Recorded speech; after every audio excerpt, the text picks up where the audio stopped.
Hello and welcome to Vitality Women Leading Audaciously. Today, my guest is Dr. Rachel Wellner, and I'm so excited to have her on. And for reasons you might not expect. So, Rachel, I'd love, or should I call you Dr. Wellner? Would you like me to call you Rachel? You can call me Rachel. Okay, thank you. Welcome. Tell me how where you are in life today and how you got here, so to say. I mean, just of course we could be here for hours because I'm sure you've had a very rich life, but how it came to be that you're doing what you do today, more specific. Thank you. Thank you so much. Well, it's life is funny and definitely taken some circuitous journeys and not everything's been easy. And I can't say that where I am today has been the result of some easy experiences. I've had a difficult journey, but I've tried to reinvent myself in such a way that things have been productive, helpful to myself and the world. Trying to advance the world and society in such a way that that I can only help people, help patients, help women and other people with cancer, help children with illness move on, help teach the world about health and wellness, and that's my mission. That's always been my mission. Wow, Rachel, you and I have a lot in common. Thank you. Yes, I'm not a surgeon. But I can only imagine how rigorous of a career that is, and then how you're really saving lives like every day of the week, or that's pretty exciting, and probably I don't know what it's like to be a surgeon actually. Well, I am a surgeon, but I had an experience. I am a breast cancer surgeon, but about 7 years ago, I had an experience that rocked my world and changed my life forever. And I haven't practiced since that time. I was coming home from my job in the Bronx, New York, driving, and I parked illegally for about a minute, and I came out of a store, and because of my parking job, I was assaulted by a pair of police officers. And get away to safety, I got into my car. I was able to release myself from the grip of one of the police officers. And non-forcefully, I was able to shake free of the male officer and drive away. And I was accused of hitting him with my car, which didn't happen. Oh, no. Proved in the court of law years later, but unfortunately there was a lot of sensationalism that didn't happen, that I hit him. And oh my gosh. Yeah, I lost my position. I'm so sorry to hear that. Lost everything I knew. Wow. My career, my friends, my job, my home. And so I've had to sort of forge a new life. And yeah, now you're out in LA. I moved out west, and I've written a couple of books. I've written a series of children's books. This is my third that just got released. Let me see. Doctor, what is it? Dr.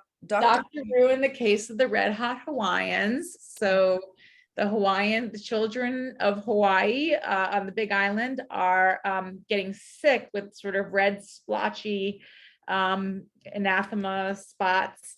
And so Dr. Rue, who's the kangaroo doctor, she's our hero in all the stories. She flies out, she pilots her own plane. She's really a Renaissance woman, and she goes out there to figure out what's going on with the Hawaiians. And she has to figure out why their skin is turning red and becoming irritated and painful. So that's sort of the plot of the book, and all the books that have come out, that's sort of the that's what happens. There's a mystery that's making the children or the animals of the area become ill, and she has to solve the crisis or the problem. And all these happen in different sort of exotic locations in the world. She's Australian, so one of the mysteries happens at home in Sydney, but one of them happens in the US, which is exotic for her. And the third happens in Hawaii, which is also in the US, which is exotic for her. So I want to teach the children about, foreign locations, someplace different for them, and some landmarks that they are not used to. So that's part of the experience, is that they get to learn about someplace new, and you get some cultural competence going, as well as learning about trying to figure out what's happening to these animals. So they get to learn about Nice. some medicine and some basic. Yeah. So Might just inspire some young doctors, by your book. that's what I hope. I hope that it inspires some young doctors, and also empowers some children how to take care of themselves and not to be afraid. Oh, that's so beautiful. It sounds like it was a very healing experience for you to write these books. It was, and I've done some of the things. I've written a few novels. You have? Yeah, a few novels, a movie, that's to be announced. I don't want to reveal the surprise. Okay, yeah, you're out in LA, you might as well, right? Exactly.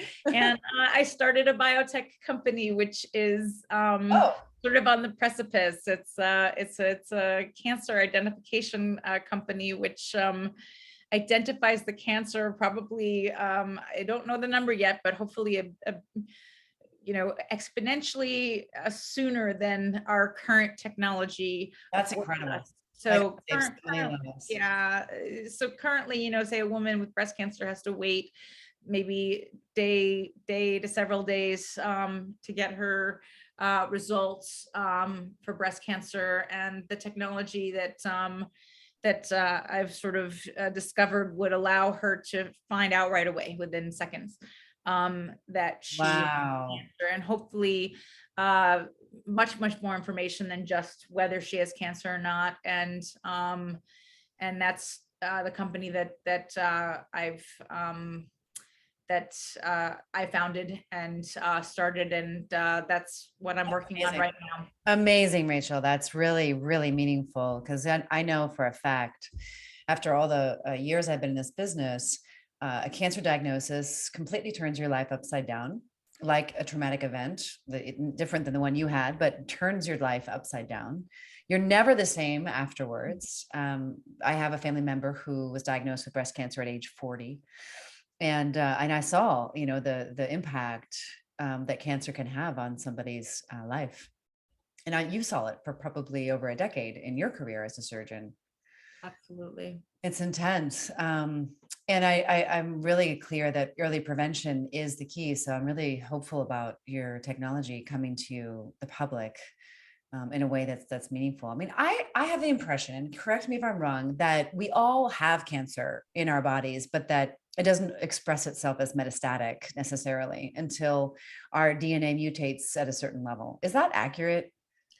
I don't know that I would go so far as to say that. I would say that, we have our body that's healthy. We have our DNA that maintains the health of our body, and our body is always trying to mutations are always trying to form, but our DNA keeps the mutations in check. And when our DNA experiences enough wear and tear as we age, those mutations get through the gate, so to speak. It makes sense. Yeah. Or toxins or stress or, those things. And those are always the things that are challenging the DNA.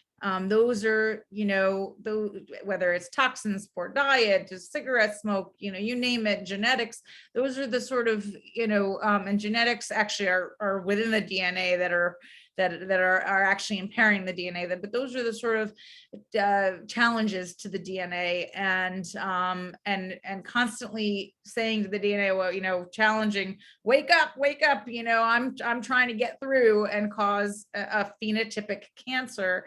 And the DNA always has to remain on guard, stopping these cancers from or stopping these cells from going rogue, and getting through and forming an actual cancer, and getting through and then spreading to other parts of the body. And you're right that cancers do actually form, and then other parts of the body still have to go off and kill the cancers, like our lymphatic system. And there's our body is amazing, is wrought with lymphatic systems and other types of guardians that protect us against cancer and other types of diseases. So, it's not just one checkpoint. We have a lot of checkpoints that stop, a cancer from necessarily forming or doing a lot of damage in the body. So it's a complicated story, and there's a lot of factors that would lead to actually, forming a cancer or taking somebody's life from a cancer. Right. Yeah. Oh my gosh. So it's definitely not just a simple story. It's a very complex story. Like nature itself, like the human body itself. But I spend a lot of time educating people on how to, keep their cells proliferating healthily and happily. And it works. I mean, the work I've been doing really, really works. It's pretty exciting, but once you've got that cancer diagnosis, though, I mean, it is pretty life altering. So I'm hopeful that these kids who read your books will be inspired to be doctors and to learn how to solve problems. It's pretty exciting. I love it too. And I have to tell you, we had a very interesting few-minute conversation before, the podcast started about, sort of, not to jump around, but reinvention. And I say that because, if you think about cancer, which is, when life hits you and cells start to reinvent in a bad way, and how do you sort of, go capture those bad cells and put them in a bucket and get rid of them, and then, restart your life without those bad cells, have somehow capture the light and start everything in a good way, and know that you're going to land on your feet, and know that things are going to be positive and wonderful again. Yeah. You were telling me that you just, on faith, started your own business, and every day you sort of have to put one foot in front of the other and know that you're going to be okay. And I remember during surgical residency, people just ask me, how do you know that you're ever going to be a surgeon? And I just used to say, I don't know. I just know that every day I just put one foot in front of the other. I don't know that I'm ever going to do this. Yeah. And I think that like part of, reinventing ourselves, after a traumatic experience, and I can't say that my former professional experiences weren't somewhat traumatic. And, like those bad cells from those memories, I mean, most people reinvent themselves because they're unhappy in a marriage, in a relationship, at work, or they have some kind of, catastrophic event, a health event, or even a traumatic event like yours, which I'm so sorry about. Thank you. And those bad cells, that you're describing, I love the way you described it, kind of like a dark and light analogy. I used to think that we could just kind of skip over them or shove them under the rug. And we can't skip steps, and we have to go through it. We have to go through that so to say dark night of the soul. And we have to, just like toxins leave our body, though we have to release them, let them go, but we also have to experience them, right? They serve their role in teaching us not to play with the knife, the sharp knives the same way the second time, or how to set boundaries in relationships, or in your case, I don't know what sense you can make out of that actually, because it just sounds like it was an accident. It's interesting. I've gone through in my head in every million way, million different scenarios. How could I have prevented this? What did I do? How could I have taken accountability? And, I would have let them take my car, not showing up at the store, but, I have found things in my life that I would have done differently in different ways, and that are so remote, so hard, that if I would have explained to another human being how X is connected to Y, nobody in the world would make the connection but me, Hmm. in terms of reaping what you sow and sowing what you reap. And I mean, nobody in the world would make the connection, but like something showing up in a dream that somehow I feel was connected to that, event. And it's it's just sort of hard to explain. Sometimes trauma doesn't necessarily make linear sense. No, it's true. Um, I agree with that. I'll even pose a very strange theorem right now. I mean, my four grandparents were Holocaust survivors. Wow. I mean, I'm thinking about what's going All on in four. Ukraine right now. And, it's, just 70 years ago, my grandparents were Jewish, and they were in the opposite situation, the same situation in Poland, in those countries, same part of the world. And, most of them, they were sent to these death camps and other places. And somehow the four of them survived. Most of them didn't. And treacherous stories. I can't repeat them and tell them. It's just that it's not for human consumption to tell Right. stories. Yeah, I hear that. And it's like this generational wounding that we're Trauma. healing. It gets, you want to talk about the DNA and genetics. I mean, there's a whole field of epigenetics, which is the trauma that circulates around the DNA Yes. and gets gets around your DNA and actually affects the DNA, Amazing. and can alter it Yeah. from trauma. Yeah. In Um, either direction, right? So again, going back to that dark light analogy, it's like the darkness has to be siphoned out, right? We have to let go of it, release it, go through it, and then like transform it, transmutate it, allow it to, through a process of alchemy, which for me, is like taking what's real, honestly looking at myself in the mirror and saying, I don't know how this is going to turn out. I don't I don't have I have a plan, but it's not always going toward my plan. And it's like I have to have so much faith and so much trust in something I can't see or know. yeah. And whether you believe in God or not, we all have a certain degree of that, just to be able to like get ourselves up out of bed and continue on. Because at our age, I mean, life has probably not turned out exactly the way we thought it would. I mean, I can almost Probably not for anybody, I can, yeah.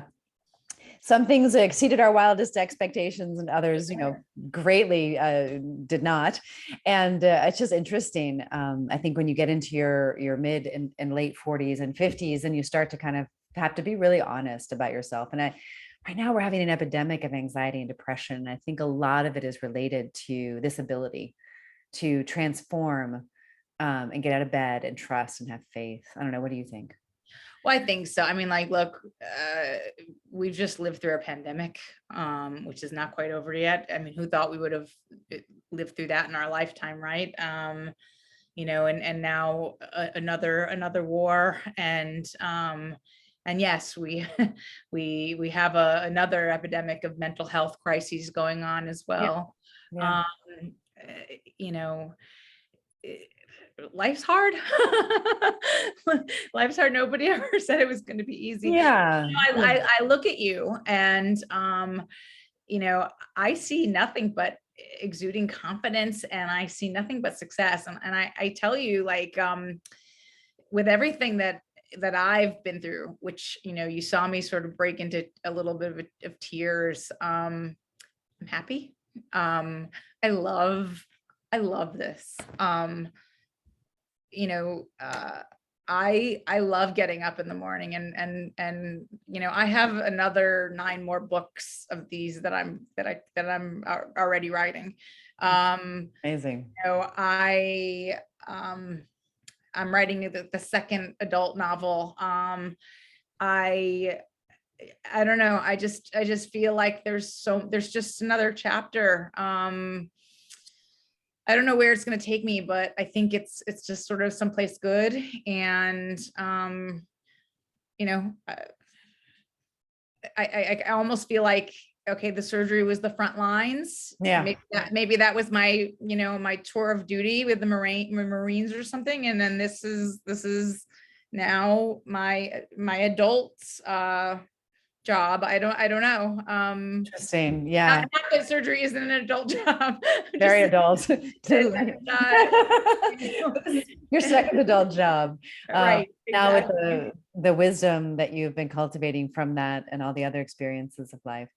So tell me, how do you, maintain your health? Like, what are some of the things you do just for your own I'm self? drinking it as we, Love I it. know people don't like this, but For those of you who are just listening, she's got a very, very deep green drink that she is consuming. it's actually delicious. I'm telling you, not to advertise this moon juice. It's like I unbelievable. love moon juice. My favorite. An Abbott Kinney, or where's the one that's next to you? I think it's the one on Abbott Kinney. Yeah. So good. Across the street from Cafe Gratitude, another one of my favorite places. Make sure I try to exercise and drink my vegetables and juice and try to sleep. And, I'm actually in the process of restoring my health. I will not lie. When this thing happened to me, I really lost my health. And I'm in the process of restoring it. That's great. Good for you. We're all working on it every day. I am in the process of restoring it. It was really bad. Yeah. It Sorry. happened. Like I had lost the ability to walk for a couple of years. And now I'm walking and Wow. exercising. And I will tell you and your audiences that has come from prayer and meditation and yoga and Wow. Amazing. and diet and not much from medicine, not a little bit, I've had some injections in the back and things like that, but Yeah.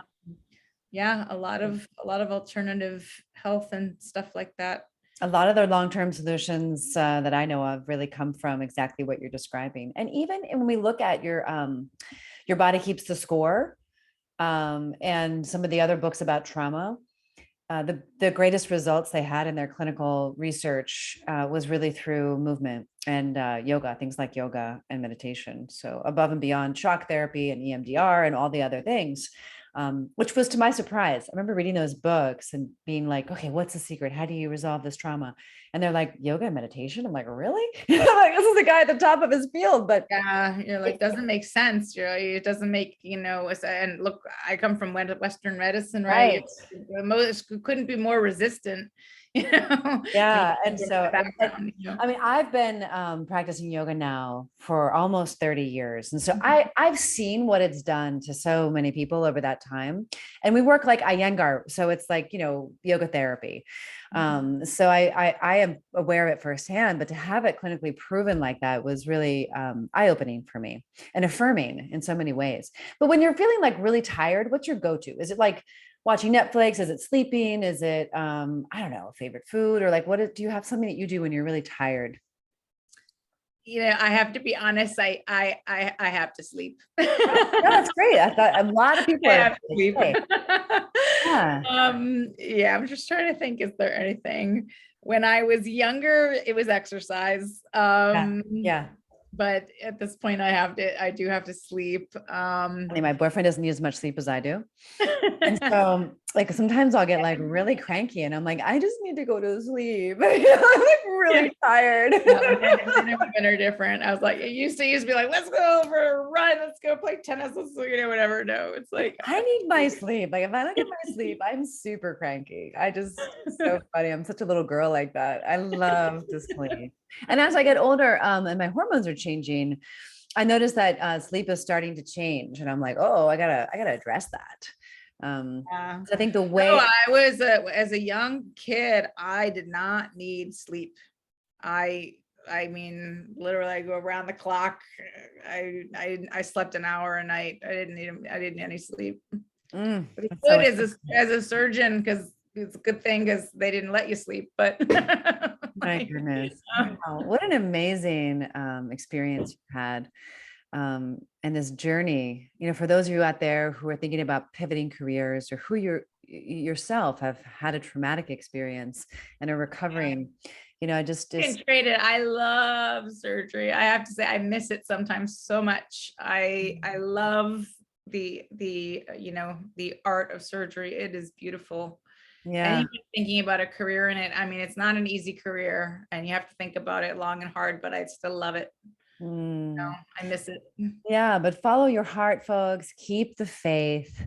And just so excited, Rachel. Anything you want to leave our listeners with as last words of wisdom? Well, I'm gonna get choked up again. That's okay. Thank There's you. been many, many times where I wanted to give up. Yeah. Never give up. Yeah. Never give up. There's always tomorrow. You do not know what tomorrow is bringing. Mm. There's always good things. There are bad things, but there's good things too. And remember, they balance out. Yeah. So even though, yes, there's bad things, but there's good things. They balance out. Don't, for as many bad things as you may think are coming, there's so many good things. Yeah. They have to be. They have to be. Even if bad thing after bad thing comes. Yeah. So many good things have to come. It's true.